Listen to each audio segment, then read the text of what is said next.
Hi everyone, I'm Professor Lee from Dr. Anti-Aging and Herbal Medicine TV. Have you been feeling tired, dizzy, or lost your appetite in this hot and humid summer?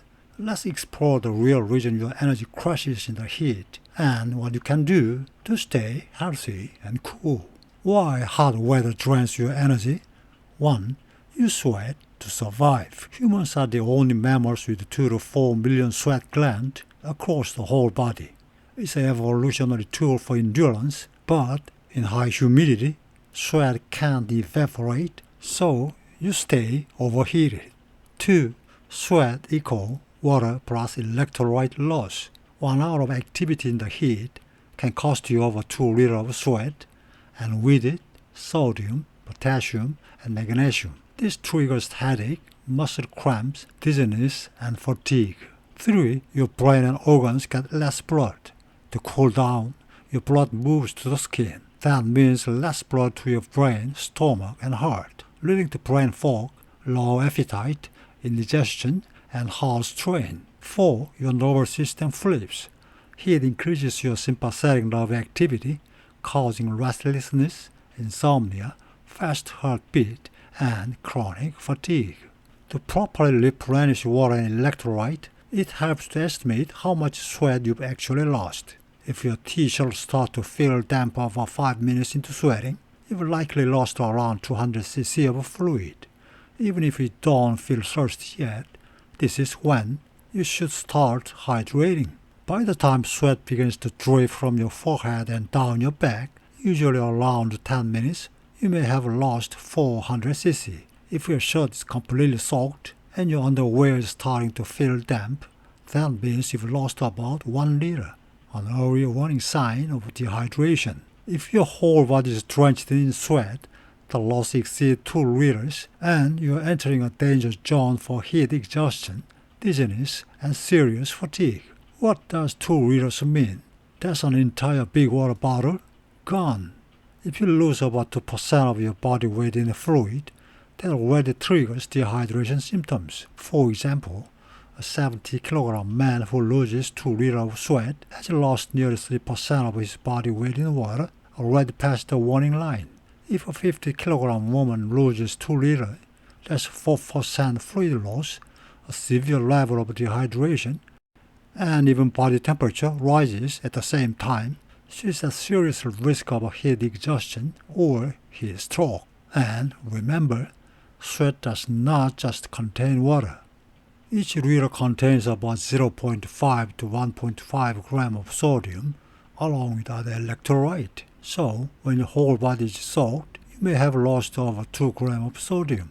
If you only drink plain water and keep sweating, you risk hyponatremia, a dangerous drop in blood sodium levels. This can lead to headache, nausea, confusion, muscle cramp, or, in severe cases, seizure and brain swelling.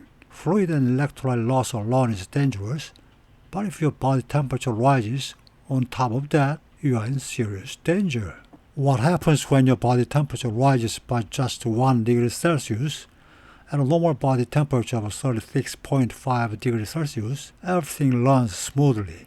But once it rises by just 1 degree Celsius, your heart rate can jump by 15 beats per minute, and your sympathetic nervous system goes into overdrive, triggering stress, restlessness, and fatigue. When the body temperature reaches 38.5 degrees Celsius, there's a 2 degrees Celsius rise. Your metabolic rate increases by about 13%, oxygen demand skyrockets, and your appetite shuts down completely. Even if you haven't eaten all day, your body does not feel like eating, a dangerous sign of internal stress. At 39.5 degrees Celsius, brain functions start to decline and heat stress accelerate. At 40.5 degrees Celsius, the proteins in your cells begin to denature. The very building block of your body start to break down. Blood pressure may drop, and mental confusion or even semi-consciousness can follow. By the time your core temperature hits 41.5 degrees Celsius, cellular destruction begins and organ failure becomes life-threatening. Remember this: for every 1 degree Celsius rise in your body temperature, your metabolic rate increases by about 10%, your heart pounds and the brain is placed under double the load. Once you go beyond 40 degrees Celsius, your body proteins start to cook, literally. It's not just the heat, it's a biological emergency. Knowing how to beat extreme heat is not just helpful, it's a survival skill. You must learn it, practice it, and act on it. The moment sweat starts dripping from your forehead, it's a signal your body is entering the danger zone. That's exactly when you need to take immediate action. In hot and humid weather, plain water is not enough. You should carry a 500cc water bottle, mixed with 1/4 teaspoon of salt, about 1 to 1.5 grams, a simply effective electrolyte solution. And here's the key. Don't wait until you are thirsty. Instead, drink 100 to 200cc every 15 to 20 minutes consistently. Small sips, frequent intake. That's how you stay healthy and beat the hot summer heat. Here is how to stay safe in specific high-risk situations. 1. Children during outdoor activity or sports event. Kids actually have a higher density of sweat gland than adults, but their ability to sweat is less efficient. They also have a higher metabolic rate, which means their body temperature rises faster, and they are less likely to notice thirst. When overheated, children may gulp a large amount of water too quickly. If electrolytes are not replenished, this can lead to hyponatremia, a dangerous condition. Always prepare bottled water with salt for them in advance. 2. Older adults during outdoor works or physical activity. Seniors often have a reduced sense of thirst and may underestimate how much sweat they've lost. This puts them at high risk for dehydration. Encourage frequent small sips of water with electrolytes, especially on hot days. 3. Farming or fieldwork under direct sunlight. Outdoor labor in the sun leads to continuous water and salt loss. Make it a habit to replenish both fluid and electrolyte at least twice daily, once in the morning and again in the afternoon. 4. Hiking, especially long summer trails. Summer hikes are high risk due to massive fluid and salt loss plus rising cold temperature. Every year, fatalities from summer hiking are reported. Always carry at least 2 liters of rehydration solutions. Take sips every 15 minutes and cool your neck regularly with frozen water bottles. 5. Construction workers and outdoor laborers working under direct sun, especially with helmets and heat-trapping gear, severely impaired heat dissipation. Hydration protocols should follow hiking standards. Small regular sips, salt water and ice water alternated, and scheduled cooling breaks. 6. Camping trips. Fun can be distracting. It's easy to miss early sign of dehydration. Set reminders and drink small amounts consistently, even when not thirsty. 8. Outdoor sports like soccer or basketball. These activities cause sudden sweat burst, rapid heart rate spikes, and muscle cramping. Before each half, drink a mix of water, electrolyte, and a small amount of sugar to stabilize energy and fluid levels. 9. Cycling or trekking in the heat. Long-distance movement on the heat leads to more than 2 liters of sweat loss.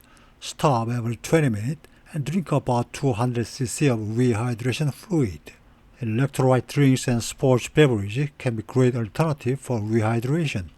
Let's take a look at some of the most commonly used 500cc options and their characteristics. 1. Pocari Sweat, a well-known low-sodium hydration drink, contains approximately 240 mg of sodium with a small amount of sugar and potassium. It's ideal for light sweating or casual rehydration. 2. Gatorade, a popular American sports drink with 230 to 270 mg of sodium per 500cc. Also contains a modest amount of sugar, suitable for general sports and post-exercise rehydration. 3. Powerade contains around 250 mg of sodium, plus sugars, potassium, calcium, magnesium, and vitamin B. A good option for extended workouts or endurance activities. 4. Oral rehydration solution. Not intended for everyday use, this is a medical-grade formula for treating dehydration. Contains 500 to 1000 mg of sodium, along with glucose and potassium. Best used in case of exhaustion or rapid fluid loss to recover critical electrolyte quickly. In the next lecture, I'll be sharing herbal tea recipes that have been clinically proven to help your body beat the heat. These natural remedies don't just cool you down, they also support your overall health. Don't miss this practical and science-backed prescription from nature. This is Dr. Anti-Aging on Herbal Medicine TV. I'm always here to help you stay healthy naturally.